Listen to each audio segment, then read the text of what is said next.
Movie start होते ही add Warren और Lauren Warren को दिखाया जाता है। उस वक्त वो दोनों चर्च को इन्फॉर्मेशन देने के लिए अमिटीवेल हाउस का इन्वेस्टिगेशन कर रहे होते हैं। इन्वेस्टिगेशन के दौरान जब लॉरेन उन डेमन सोल से कॉन्टेक्ट करने की कोशिश करती है, तब एक बच्चे के सोल उसे बेसमेंट में लेकर जाती है और बेसमेंट में फर्स्ट टाइम लॉरेन को एक मिरर में वो डेमन मैन नजर आती है। पहले तो वो डेमन मैन लॉरेन को बुरी तरह डरा देती है और बाद में उसे एड के मरने का विजन दिखाती है। इसे देखकर लॉरेन बुरी तरह डर जाती है। इस स्कूल में 4 बहन भाई दिखाए जाते हैं, जिनमें एक बच्ची जेनेट जो कहानी का मेन कैरेक्टर है। वो बच्चे स्कूल से अपने घर आ रहे होते हैं। उनकी मदर पैगी होती है जो उन चारों बच्चों को अकेले ही पाल रही थी, क्योंकि उसका हस्बैंड किसी मैरिज इशू की वजह से उन्हें छोड़कर चला जाता है। उनकी मदर पर बच्चों की जिम्मेदारी बहुत बढ़ चुकी थी, क्योंकि उनके फादर ने पिछले 3 माह से उनका मंथली खर्च भी नहीं भेजा था, जिसकी वजह से पैगी बहुत परेशान होती है। लेकिन इसके बावजूद वो अपने बच्चों का बहुत अच्छे से ख्याल रखती थी और उनको बहुत अच्छे तरीके से पाल रही थी। रात को जेनेट एक ओजा बोर्ड से खेल रही होती है और अपनी सिस्टर मार्गरेट को भी इस गेम को ज्वाइन करने का कहती है। वो दोनों उस ओजा बोर्ड के थ्रू वहाँ पर मौजूद किसी सॉल से क्वेश्चंस करती है, जिसका उन्हें कोई भी रिस्पांस नहीं मिलता। जेनेट ये भी पूछती है कि क्या उसके फादर कभी वापस आएंगे। रात को 1:04 पर जब सब लोग सो रहे होते हैं, उस वक्त जेनेट नींद से जाग जाती है। वो देखती है कि वो ग्राउंड फ्लोर पर लिविंग रूम में है, लेकिन उसे कुछ समझ नहीं आती कि वो यहाँ कैसे आई है। मार्गरेट जो कि अपने रूम में सो रही होती है, उस वक्त कोई बहुत जोर जोर से उसके दरवाजे पर नॉक करता है। मार्गरेट जब डोर ओपन करके देखती है, तब वहाँ पर कोई भी नहीं होता। तभी वहाँ पर जेनेट आ जाती है और मार्गरेट को लगता है कि शायद जेनेट ने ही दरवाजे को नॉक किया था। वो इस बात को सीरियस नहीं लेती और जाकर सो जाती है। इसके बाद यूएस का सीन दिखाया जाता है, जहाँ पर एड और लॉरेन एक टीवी शो पर एक डॉक्टर के साथ डिस्कशन कर रहे होते हैं। वो डॉक्टर एड और लॉरेन को ब्लेम करता है कि वो दोनों दिखावा करते हैं और सब उनका ड्रामा है। ये बातें सुनकर एड वॉरेन को बहुत गुस्सा आता है और यहीं पर शो खत्म हो जाता है। जेनेट और उसके भाई को दिखाया जाता है, जो कि एक रूप टॉय से खेल रहे होते हैं। उसका भाई साथ साथ बोलने की कोशिश करता है, क्योंकि वो अभी तक सही से बोल नहीं सकता। रात को जब सब सो रहे होते हैं, तब जेनेट का भाई बिली उठता है और वो पानी पीने के लिए नीचे किचन में जाता है। पानी पीने के दौरान वो किचन से बाहर 2 झूलों को देखता है। उनमें से एक झूला बिल्कुल ऐसे ही मूव कर रहा था कि जैसे उस पर कोई बैठा हुआ। जेनेट अपने रूम में अंधेरे कॉर्नर की तरफ मुंह करके किसी से बातें कर रही होती है, जिससे उसकी सिस्टर मार्गरेट उठ जाती है। जेनेट उस तरफ रुक करके बोल रही होती है कि तुम हमारे घर को छोड़ दो, तुम कौन हो, और बिली को भी छोड़ दो। और देखते ही देखते वो खुद ही एक भारी आवाज में बोलना शुरू कर देती है कि तुम सब मरोगी और बिली भी मरेगा। मार्गरेट जेनेट के पास जाकर उसे दोबारा से सुला दे और खुद भी अपने बिस्तर पर आकर सो जाती है। जेनेट मार्गरेट के बेड के पास आकर तेज से चिल्लाकर बोलती है, बिली से दूर रहो और हमें अकेला छोड़ दो। जिस पर मार्गरेट जेनेट पर गुस्सा होती है। तभी उसी कॉर्नर से किसी बूढ़े शख्स की आवाज आती है। वो कहता है कि मेरे घर को छोड़ दो, यहाँ से चले जाओ। ये सुनकर मार्गरेट बुरी तरह डर जाती है। वो फौरन लाइट ऑन कर देखती है, लेकिन वहाँ पर कोई भी नहीं होता। बिली जब पानी पीकर ऊपर जा रहा होता है, तब लिविंग रूम में रखे एक सोफे पर कोई होता है और बिली के पाँव से एक टॉय टकरा जाता है, जिसको वो पाँव मारकर टेंट के अंदर भेज देता है। लेकिन जैसे ही बिली अपने रूम की तरफ आता है, उस टेंट से किसी की आवाज आती है और जब वो अपने बेड पर सोने लगता है, तब वो टॉय खुद ब खुद चलकर उसके रूम के बाहर आ जाता है। वो दोबारा उस टॉय को उठाकर टेंट के अंदर भेज देता है, लेकिन कोई वापस उसको भेज देता है। ये देखकर बिली काफी डर जाता है और भागकर अपनी मदर की तरफ जाता है। वो अपनी मदर को कहता है कि टेंट के अंदर कोई है। उसकी मदर जब टेंट को चेक करती है, तब वहाँ पर कोई भी नहीं है। लेकिन तभी फौरन पैगी को किसी की आवाज आती है और जब वो नीचे आकर देखती है, तो वो देखकर हैरान हो जाती है कि जेनेट सोफे पर बैठी हुई है। जिस पर जेनेट अपनी मदर को कहती है कि शायद नींद में चलते चलते वो यहाँ पर आ गई है। जेनेट की बॉडी बहुत तप रही होती है, जिस पर उसकी मदर कहती है कि कल तुम स्कूल नहीं जाओ क्योंकि तुम्हारी तबीयत ठीक नहीं है। अगले दिन जेनेट घर में बिल्कुल अकेली होती है और तब वो टीवी देख रही होती है और अचानक से टीवी के चैनल चेंज होने लग जाते हैं। जेनेट अपनी मर्जी का चैनल लगाकर रिमोट को साइड पर रख देती है, लेकिन फिर से चैनल चेंज होना शुरू हो जाता है। जेनेट रिमोट देखती है तो वहाँ पर रिमोट भी उसे नजर नहीं आता और जेनेट की मदर की कॉल आती है। अपनी मदर से बात करने के दौरान वो देखती है कि खुद ब खुद रिमोट दूसरे सोफे पर आ चुका है, जिसे देखकर वो डर जाती है और फोन रिमोट को उठा लेती है। वो फिर से टीवी देखना शुरू हो जाती है और अब तो चैनल खराब होना शुरू हो जाती है। और जेनेट जब टीवी के सिग्नल को कनेक्ट कर रही होती है, तब वो टीवी की स्क्रीन में देखती है कि कोई बूढ़ा शख्स हाथ में रिमोट लेकर सोफे पर बैठा हुआ है। जेनेट फौरन मुड़कर देखती है, लेकिन वहाँ पर वो नहीं होता और रिमोट फौरन लॉरेन नीचे गिर जाता है। जेनेट बुरी तरह घबरा जाती है और तभी वो बूढ़ा आदमी जेनेट के कान में चिल्लाकर कहता है कि ये मेरा घर है, इसे छोड़कर चले जाओ। और जेनेट बहुत बुरी तरह डर जाती है। इसके बाद एड और लॉरेन को दिखाया जाता है। एड एक पेंटिंग बना रहे होते हैं और जब लॉरेन उस पेंटिंग को देखती है तो वो समझ जाती है कि ये डीमन नन। एड लॉरेन को बताते हैं कि कल रात उन्होंने बहुत अजीब किस्म का ख्वाब देखा और तब से ये डीमन नन उनके जहन में सवार है और यही वजह है कि उन्होंने डीमन नन की पेंटिंग बनाई। ये सुनकर लॉरेन काफी वरीड हो जाती है और वो कहती है कि कुछ अर्सा तक हम लोग पैरानॉर्मल केसेस को हैंडल नहीं करेंगे। रात को जब जेनेट सोने लगती है तो वो खुद को बेड से बांध ले ताकि वो नींद से चलकर कहीं पर चली न जाए। आधी रात को जेनेट को कोई उठाकर उसके बेड से नीचे गिरा। जेनेट फौरन उठ जाती है और तभी उसकी डोर पर नॉक होता है। जेनेट बाहर जाकर देखती है और वो नीचे उस सोफे पर देखती है और वो सोफा अपने आप हिल रहा होता है। डरी सहमी जेनेट अपने रूम में आकर दरवाजा बंद कर देती है और सोने की बहुत कोशिश करती है और तभी दरवाजा खुद ब खुद खुल जाता है। जेनेट डर जाती है और तभी वो किसी के कदमों की आहट को सुनती है कि कोई चलकर उसके पास आ रहा है और उसके पास आकर कोई उसके शोल्डर पर काट लेता है, जिसकी वजह से जेनेट बहुत शाउट करती है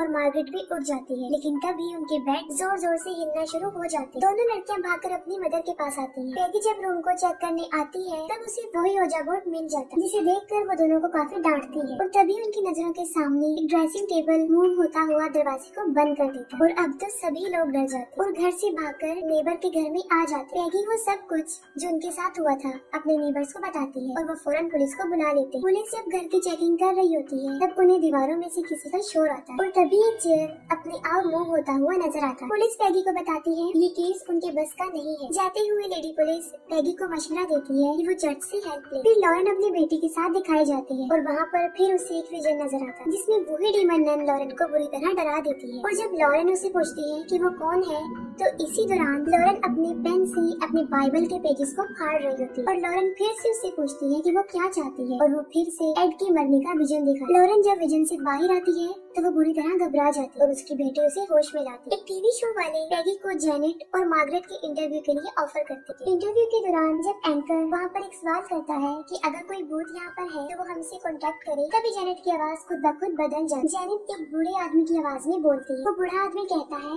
कि उसका नाम बिन है। पहले तो वो ब्लाइंड हुआ और फिर ब्रेन हेमरेज की वजह से उस कॉर्नर वाले सोफे पर मर गए और वो ये भी कहता है कि उसे हॉर्सन फैमिली की चीखें सुनना बहुत पसंद है। उनके सामने जो चल रहा था सब उसे देखकर काफी हैरान और परेशान हो जाते। इसके बाद वो एंकर उस फैमिली के साथ होने वाली पैरानॉर्मल एक्टिविटीज पर उन्हें स्पॉट करते, जबकि दूसरी तरफ उनकी ही एक पार्टनर कहती है कि जेनेट सिर्फ ड्रामा कर रही है। इंटरव्यू में कुछ गवाहों को भी दिखाया जाता है जो इस घर में होने वाली पैरानॉर्मल एक्टिविटीज के बारे में बताते। रात के वक्त पैगी और उसके चारों बच्चे अपने नेबर्स के घर में सो रहे होते और उसी रात को जेनेट पर क्रुकमैन बुरी तरह हावी हो जाता और वो जिनके घर में रह रहे होते हैं उनके बच्चों को मारने की कोशिश करता और उस वक्त जेनेट बुरी तरह उस क्रुकमैन के कब्जे में होती और जेनेट बेहोश होकर वहाँ पर गिर जाता और यहाँ पर ये राज भी खुलता है कि वहाँ पर उस बूढ़े आदमी की सोल के अलावा क्रुकमैन की भी सोल फादर एड और लॉरेन वॉरेन को वो टेप सुनाते हैं जिसमें जेनेट की आवाज रिकॉर्ड हुई होती है और जब वो दोनों ये आवाज सुनते हैं तब उन्हें भी यही लगता है कि ये एक बूढ़े शख्स की आवाज। इस पर फादर उन्हें बताते हैं कि ये आवाज सिर्फ 11 साल की बच्ची की आवाज। जिस पर वो फादर कहते हैं कि मैं चाहता हूँ कि आप दोनों इंग्लैंड जाएं और इस फैमिली के इश्यू को टैकल करें। लॉरेन जो कि अभी इन केसेस को हैंडल करना नहीं चाहते थे और वो एड को भी मना कर दी। लॉरेन एड को बताती है कि जो पेंटिंग उसने बनाई है वो शैतान असली में है और उसने उसे हकीकत में देखा भी है और साथ में वो एड को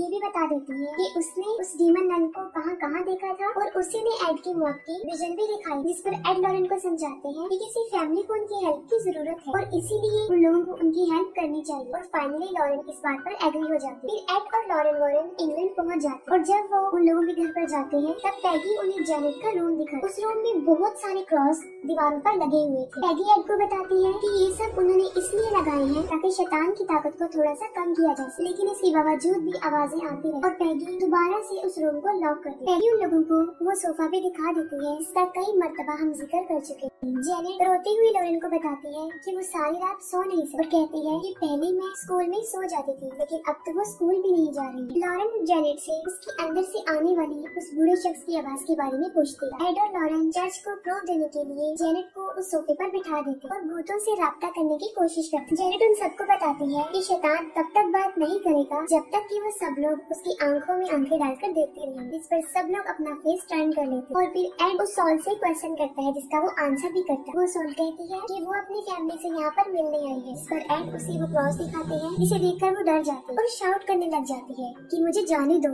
मुझे बचा लो। और देखते ही देखते जेनेट नॉर्मल हालत में आ जाए और अपने मुंह से पानी को फेंक दे। लॉरेन कहती है कि अभी तक उसे किसी भी सुपर नेचुरल चीज का एहसास नहीं हुआ। रात को जेनेट जब नींद से जागती है तब वो देखती है कि वो नीचे वाले रूम की सीलिंग के साथ उल्टे लटकी है और वो कॉर्नर वाले सोफे पर उस बूढ़े शख्स का भूत बैठा होता है। और वो भूत जेनेट को ऊपर की तरफ खींचता है और वो अपने रूम में आ जाता है और रूम में लगे हुए सारे क्रॉस उल्टे हो जाते हैं। और तभी उस बूढ़े शख्स की सॉल जेनेट पर अटैक करती है और उसे काफी डरा देती है। जेनेट के चीख से पैगी भी उठ जाती है और वो आसानी से उस रूम में उस गोश्त को देख सकती है। और इतनी ही देर में एड और लॉरेन वॉरेन भी वहाँ पर पहुँच जाते हैं। एड उस रूम का दरवाजा खोलकर अंदर चले जाते हैं और वो दोनों उसकी जान को बचा लेते हैं। उस बूढ़े शख्स की सॉल ने उन्हें नहीं देखा होता, लेकिन लॉरेन देखती है कि एक क्रॉस वहाँ पर हिल रहा है। एड और लॉरेन वॉरेन उस फैमिली की बातों पर यकीन कर लेते हैं, लेकिन अभी तक उन्होंने उस गोश्त को नहीं देखा होता, जिसके लिए वो पूरे घर में कैमरास और बाकी इंस्ट्रूमेंट्स लगा देते ताकि वो सारी सुपर नेचुरल एक्टिविटीज को उनमें रिकॉर्ड कर सके। एड पैगी की हेल्प करने उनकी वॉशिंग मशीन को ठीक करने के लिए बेसमेंट में जाते हैं और एड वाटर पाइप को ठीक करने लग जाता है। और तभी पैगी किसी का साया देखती है जो एड की तरफ बढ़ रहा है और वो एड को इस बारे में बताती है। जब वो पीछे मुड़कर देखती है तब वहाँ पर कोई भी नहीं होता। तभी उस बूढ़े आदमी का घोस्ट पैगी पर अटैक करता है और उसके हाथ पर बाइट करता है। दूसरी तरफ जेनेट देखती है कि किचन में भी एक घोस्ट है और उसका मुकाबला करने के लिए बिली उसके पास जा रहा है, जिस पर जेनेट उसे काफी मना करती है। और तब जेनेट भी वहाँ पर पहुँच जाती है, लेकिन जेनेट पर वो बहुत बुरी तरह सवार हुआ होता है। फिर उन सब बच्चों की चीखें सुनकर वो सब भी वहाँ पर पहुँच जाते और अचानक से कोई घर का सामान इधर उधर फेंकना शुरू कर देता है और किचन का डोर अपने आप बंद हो जाता है। एड किचन का दरवाजा तोड़कर जेनेट को ढूंढते हैं। वो जेनेट को ढूंढते हैं। जेनेट उन्हें कबर्ड में मिलती है, जिस पर शैतान बहुत बुरी तरह हावी हो चुका है। फिर वही होस्ट जिसने इस सब को जेनेट का एक ड्रामा बताया था, वो सबको एक वीडियो दिखाती है। इसमें जेनेट ही उन चीजों को इधर उधर फेंक रही है और ये सब लोगों के सामने ये इस बात का प्रूव होता है कि जेनेट एक ड्रामा ही कर रही है। वो लेडी पैगी पर भी झूठा ड्रामा करने का इल्जाम लगाती है, जिस पर उसे काफी गुस्सा आता है। वो भड़क जाती है और सबको कहती है कि वहाँ से चले जाए और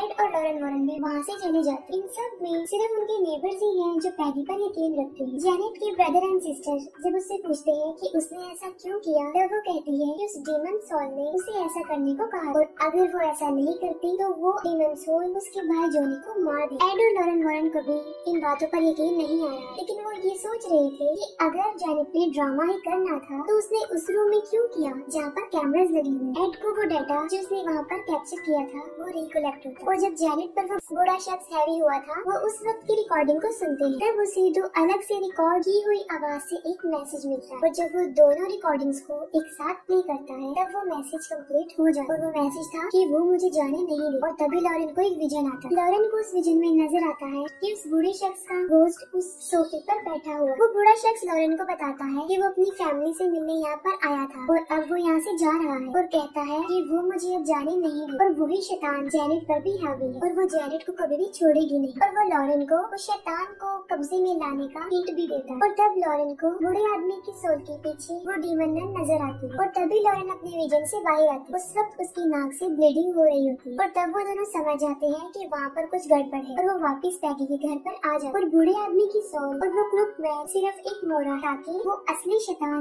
यानी उस डीमन नन तक ना पहुँच जाए। और घर में वो शैतान जेनेट को पोजेस कर लेता है और उस पर बुरी तरह हावी हो जाता है और जेनेट मार्गरेट को अपनी पावर से हवा में उछालकर जमीन पर फेंक दे और पैगी अपने बच्चों को बाहर ले आती है। और जब वो जेनेट को लेने के लिए अंदर जाती है तब डोर खुद ब खुद बंद हो जाता है और तभी वहाँ पर एड और लॉरेन वॉरेन भी पहुँच जाते हैं। एड दरवाजा तोड़ने की कोशिश करते हैं, लेकिन दरवाजा काफी मजबूती से बंद होता है। तब एड घर की विंडो से अंदर जाने की कोशिश करती है, लेकिन उस रूम में एक सोफा उड़कर उस खिड़की के पास आ जाता है और उससे भी ब्लॉक कर देता है। लेकिन एड ने जेनेट को बचाना था और वो पीछे के रास्ते से बेसमेंट में जाती है और जब लॉरेन एड के पीछे बेसमेंट में जाने लगती है तो वो डोर भी लॉक हो जाता है। लॉरेन एड को कहती है कि वो रुक जाए, वो शैतान काफी पावरफुल है और एड से शैतान का सामना अकेले नहीं हो। लेकिन एड उसकी बात सुने बगैर अंदर चले जाती है। लॉरेन इस बात से काफी अपसेट हो जाती है कि वो एड के साथ अंदर नहीं जा। और दूसरी तरफ एड बेसमेंट के रास्ते को तोड़कर उस रूम में जाने की कोशिश करता है, लेकिन तभी एक वाटर पाइप खुल जाता है जो सीधा एड की आंखों में आकर लगता है, जिससे उनकी आंखों में जख्म हो जाता है और उन्हें सब कुछ धुंधला नजर आता है। और तभी एक सॉन्ग की आवाज उसे आती है और वो उस आवाज की तरफ बढ़ता है और जब एड आगे बढ़ते हैं तो हम देखते हैं कि एक दीवार पर किसी शैतान का हाथ है और इसी दौरान वो ग्रुप में एड के पीछे पीछे होता है और एड टीवी वाले रूम में पहुंच जाते हैं और वहीं पर एड को ऊपर वाले फ्लोर से जेनेट की आवाज आती और तभी उन्हें